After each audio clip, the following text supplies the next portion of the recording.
बच्चों, आज हम पढ़ेंगे एमपी बोर्ड कक्षा 10वीं के हिंदी विषय में गद्य खंड के महत्वपूर्ण प्रश्नोत्तर।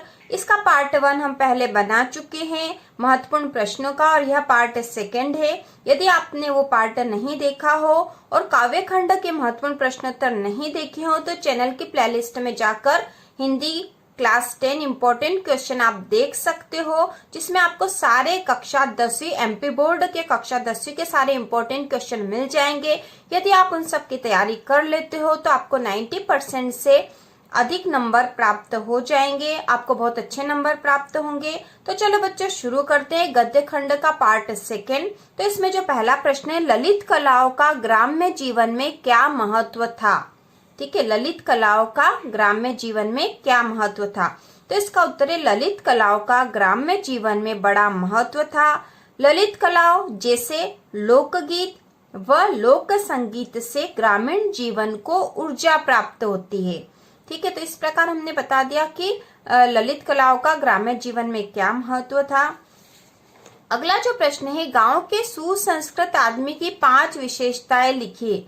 गांव के सुसंस्कृत आदमी की 5 विशेषताएं लिखिए। तो ये विशेषता है कि वह सरल स्वभाव का होता है, उसकी धर्म में आस्था होती है, दुख में भी मुस्कुराता है, वह परिश्रम में भी आनंद पाता है और वह पूरे गांव को एक परिवार की तरह मानता है।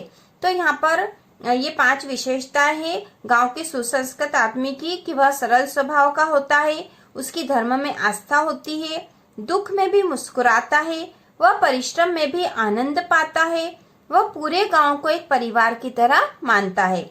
अगला जो प्रश्न है, बूंदी के राव मेवाड़ के अधीन क्यों नहीं रहना चाहते। बूंदी के राव मेवाड़ के अधीन क्यों नहीं रहना चाहते। यह जो मातृभूमि के प्रति प्रेम एकांकी है उससे लिया गया प्रश्न है यह। तो कि बूंदी के राव मेवाड़ के अधीन क्यों नहीं रहना चाहते। तो इसका उत्तर है क्योंकि वे स्वतंत्र रहना चाहते थे। बूंदी के राव जो थे वह स्वतंत्र रहना चाहते थे, इसलिए मेवाड़ के अधीन नहीं रहना चाहते थे। प्रश्न है, मुट्ठी भर हाड़ाओं ने किसे पराजित किया था। मुट्ठी भर हाड़ाओं ने किसे पराजित किया था। इसका उत्तर है महाराणा लाखा को। यदि 2 नंबर के क्वेश्चन में आता है या तो आपको पूरा उत्तर लिखना है।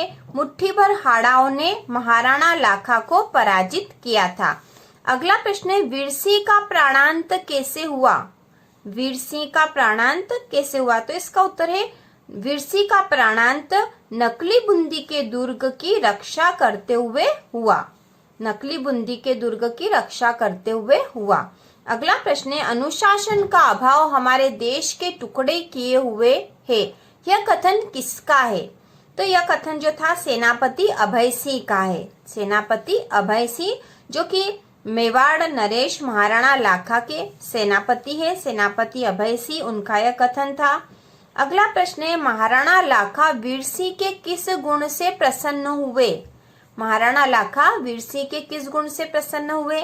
तो इसका उत्तर है वीरता और मातृभूमि के प्रति प्रेम के गुण से। किस गुण से। वीरसिंह में क्या गुण विशेष रूप से था कि वह वीर था और मातृभूमि के प्रति उसके मन में बहुत अधिक प्रेम था। अगला प्रश्न है, महाराणा लाखा ने कौन सी प्रतिज्ञा की थी। तो इसका उत्तर है महाराणा लाखा ने प्रतिज्ञा की थी कि जब तक ससैन्य बूंदी के दुर्ग में प्रवेश नहीं करूंगा तब तक अन्न जल ग्रहण नहीं करूंगा। तो महाराणा लाखा ने यह प्रतिज्ञा की थी कि जब तक मैं ससैन्य बूंदी के दुर्ग में प्रवेश नहीं करूंगा तब तक अन्न जल ग्रहण नहीं करूंगा। अगला जो प्रश्न है, सुजान सिंह कौन थे। तो यह जो प्रश्न है परीक्षा कहानी से लिया गया है और इसके कहानीकार प्रेमचंद है। सुजान सिंह कौन थे। तो इसका उत्तर है सुजान सिंह देवगढ़ रियासत के दीवान थे। अगला प्रश्न है, किसान की गाड़ी कहाँ फंस गई थी। इसका उत्तर है किसान की गाड़ी नाले में फंस गई थी। किसान की गाड़ी नाले में फंस गई थी। महत्वपूर्ण प्रश्न है, गाड़ी पर किसान के वेश में कौन था। गाड़ी पर किसान के वेश में कौन था। तो गाड़ी पर किसान के वेश में दीवान सुजान सिंह थे। दीवान सुजान सिंह। अगला जो महत्वपूर्ण प्रश्न है, राजा दीवान सुजान सिंह का आदर क्यों करते थे। ठीक है, तो इसका उत्तर है राजा दीवान सुजानसिंह का आदर करते थे क्योंकि दीवान सुजानसिंह अनुभवी और नीति कुशल थे। ठीक है, वो अनुभवी भी थे और नीति कुशल भी थे, इसलिए राजा जो है दीवान सुजानसिंह का आदर करते थे। अगला जो प्रश्न है, बूढ़ा जोहरी आड़ में बैठा क्या देख रहा था?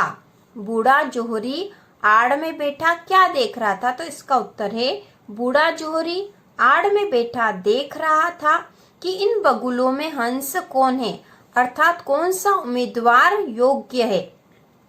तो यहाँ जो बूढ़ा जोहरी था, तो बूढ़ा जोहरी दीवान सुजानसिंह थे जो कि सबकी परीक्षा ले रहे थे कि कौन सा उम्मीदवार अधिक योग्य है दीवान पद के लिए। अगला जो महत्वपूर्ण प्रश्न है, परेशान किसान की सहायता किसने की? तो परेशान किसान की सहायता युवक जानकीनाथ ने की थी। ठीक है, जो जानकीनाथ थे वही देवगढ़ रियासत के नए दीवान बने थे और इनका चयन दीवान सुजानसिंह ने खुद करा था। किसान के वेश में दीवान सुजानसिंह थे जो कि परीक्षा लेने आया था कि इन उम्मीदवारों में से कौन ऐसा उम्मीदवार है जो एक किसान की सहायता, यदि उसकी गाड़ी नाले में फंस गई तो उसकी करेगा। इस प्रकार उन्होंने परीक्षा करके युवक जानकीनाथ को जो है नया दीवान पद दिया था। अगला जो महत्वपूर्ण प्रश्न है, छात्रों की क्या समस्या है? यह मन की एकाग्रता नामक निबंध से लिया गया है। छात्रों की क्या समस्या है? तो इसका छात्रों की दो समस्याएं हैं। पहली है उसका मन भोग और ऐश्वर्य पाने के लिए उसे लुभा रहा है, और दूसरा पढ़ने में उसकी बुद्धि की एकाग्रता का न होना। एक तो उसका मन भोग और ऐश्वर्य की ओर लुभाता रहता है, ये पहली उसकी समस्या है, और दूसरी छात्रों की समस्या कि पढ़ने में उसकी बुद्धि की एकाग्रता का न होना, मतलब उनका एकाग्रता से वो पढ़ नहीं पाते हैं। अगला जो प्रश्न है, गीता में परम का अर्थ क्या है? तो इसका उत्तर है गीता में परम का अर्थ परमात्मा है। अगला जो प्रश्न है, मन कितने प्रकार से उत्तेजित होता है? मन कितने प्रकार से उत्तेजित होता है? तो इसका उत्तर है मन दो प्रकार से उत्तेजित होता है, बाहर के विषयों से एवं भीतर की वासनाओं और स्मृतियों से। तो मन दो प्रकार से उत्तेजित होता है, पहला तो बाहर के विषयों से, मतलब बाहरी जो दिखावा जो दिखाई दे रहा है उसके कारण उसका मन उत्तेजित होगा, और दूसरा है भीतर की वासना और स्मृतियों से। ठीक है, अगला जो प्रश्न है, मन को एकाग्र करने के बाह्य साधन क्या है? तो इसका उत्तर है मन को एकाग्र करने के बाह्य साधन यम, नियम, आसन, प्राणायाम आदि है। तो यह जो है गद्य खंड के महत्वपूर्ण प्रश्नोत्तर थे। गद्य खंड के महत्वपूर्ण प्रश्नोत्तर के दो वीडियो है।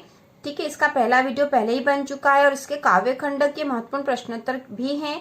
अब सहायक वाचन के महत्वपूर्ण प्रश्नों का वीडियो भी आने वाला है बच्चों, और इसी तरह के और वीडियो देखने के लिए, महत्वपूर्ण प्रश्नों के वीडियो देखने के लिए चैनल को सब्सक्राइब कीजिए।